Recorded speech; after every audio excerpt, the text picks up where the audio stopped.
In this episode of After the Winning Post, we're in County Kildare visiting Ruth Wiseman and her retired racehorse turned dressage superstar Good Grief. Ruth and Good Grief have just competed in their first pre-St. George dressage test, and Ruth now tells us about the relationship that her and Good Grief have built up over the years. Good Grief came into my life in 2007, halfway through the year. A friend of mine rang me and she said she had a horse for sale. It was literally straight off the track. It had come to her yard, thrown out the field.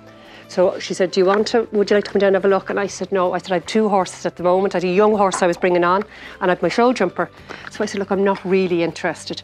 She said, come down and have a look anyway. So I went down. It was a beautiful evening and this creation was out the field and I fell in love. I loved his eye, I loved the way he moved, and I could see so much potential. So I said, okay, I'll take him. I found him very, very easy, and it's one reason why I bought him. He had a lovely, calm, relaxed personality. So there was very little difference in him now and then.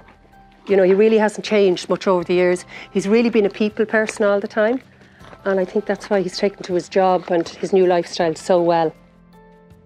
He's come quite a long way. He's at pre-St. George level now with his dressage, and we're working on Inter 1 at the moment with most of those movements sorted. So we're aiming for a Grand Prix. You must aim really high, so that's what we've decided to go for.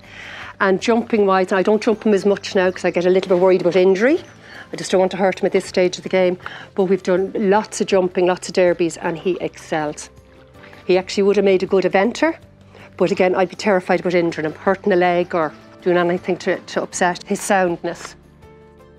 He's very easygoing, loves routine, and he loves his work. Every morning when he knows it's time for work, he'll stand at the gate, ears pricked, waiting to come in. So he loves his work. He's got a very easygoing temperament, you know. But then I keep routine and that very much the same for him, so he always knows what's happening.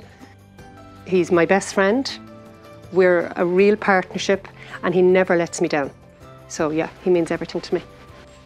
We've come a long way together. Oh, don't make me emotional now. But I just love him, really love him.